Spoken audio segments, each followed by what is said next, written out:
This story is called Happy Birthday, Twink.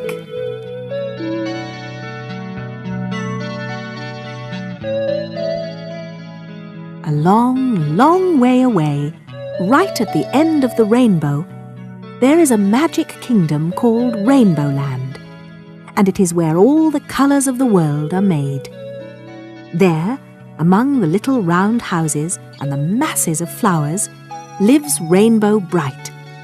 She is a lovable little girl who uses all the colours of the rainbow to make our world prettier and happier. Her helpers are the 7 colour kids, who are each responsible for their own special colour. Her other helpers are the sprites, happy, furry little workers who dig in the colour mines, making star sprinkles that form the colours. Each sprite reports to their own special colour kid. Rainbow Brite's sprite is Twink, an adorable, funny little white sprite. Rainbow also has a magic flying horse named Starlight. Not far away, in a gloomy spot called the Pits, lives Murky Dismal, a real misery, who tries to spread dullness and gloom everywhere. He has an assistant called Lurky, who drives him around in a rattling old grunge buggy.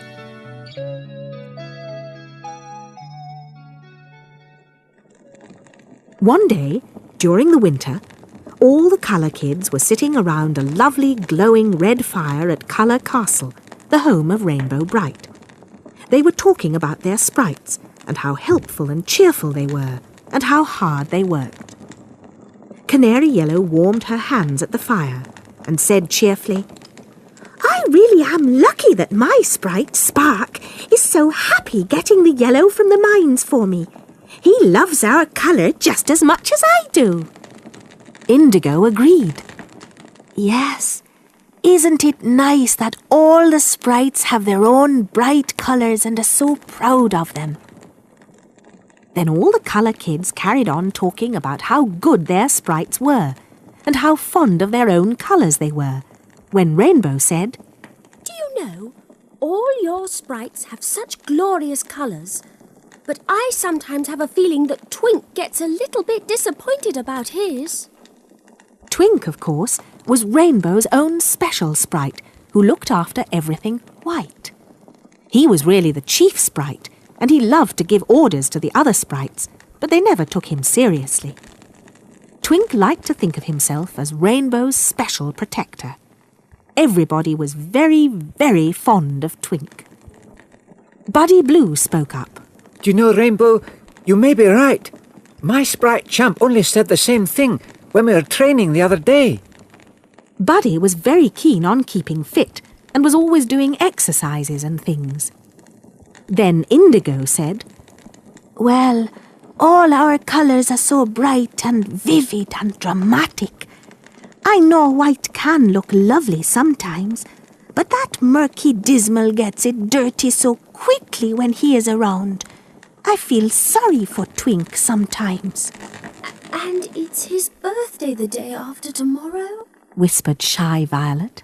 "I wish we could do something special for him." Rainbow Brite clapped her hands together.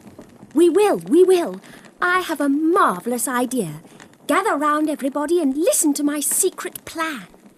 Then all the colour kids huddled round the fire while Rainbow told them her idea, and they talked and planned until midnight. The next day, Rainbow found an excuse to send Twink off on Starlight for the day to deliver a message. Starlight, of course, was in the secret plan, and went slowly enough to make sure they were out for a long time. While they were away, over in the mines, the colour kids told the sprites about the special secret plan for Twink's birthday. They were so pleased and excited about it that they worked and worked away as hard as they could, and the colour kids did, and Rainbow. The noise of the digging could be heard far away, and Murky Dismal and Lurky, nosy as ever, drove over in the grunge buggy to find out what was happening. But Rainbow heard them and threw a few star sprinkles in their direction, so they soon went off, as they didn't want to be made cheerful.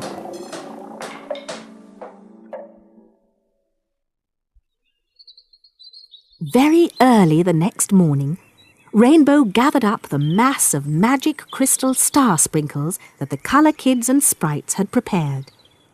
Then she quietly called Starlight, and while everyone was fast asleep, they set off. They soared up and away into the morning sky, and Rainbow was scattering all the star sprinkles everywhere over the land. They got back to Colour Castle just as the others were getting ready for breakfast. A special one, because it was Twink's birthday. When Twink came into the room, all the colour kids and sprites chorused, Happy birthday, Twink! Thank you very much. Twink smiled. Thank you all very much. Now, Rainbow announced. everybody come along with me onto the roof of the castle. The sprites and colour kids were all very excited, but Twink was puzzled. On the roof, Rainbow? Yes, Twink, on the roof, come along. Then they all climbed up the stairs, on and on, right to the top. They opened the door and went out onto the roof. Rainbow was there first, and as Twink stepped onto the roof, she pointed right across the land. Look, Twink! And Twink looked and could hardly believe his eyes. Everything was white. Brilliant, brilliant, shining white. Snow white. The trees, the houses, the hedges, the paths were glistening white. It was radiant. Happy birthday, Twink! They all chorused. A very happy birthday! Twink could hardly speak. His own white colour looked so lovely he couldn't believe his eyes.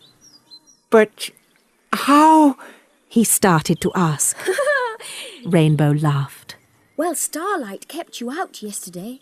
All the colour kids and sprites left their own colours and worked to make your white crystals. Doesn't it look splendid?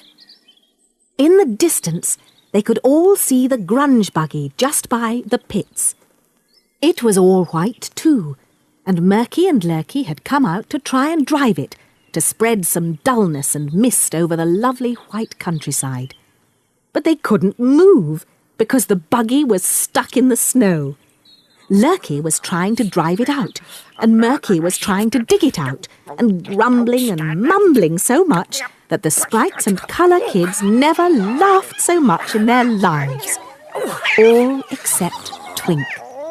He was gazing across the countryside at his lovely white, covering everything. His eyes were shining with pleasure. He turned to Rainbow. I never knew white could be so beautiful, Rainbow. Thank you so much. This really is a happy, happy birthday.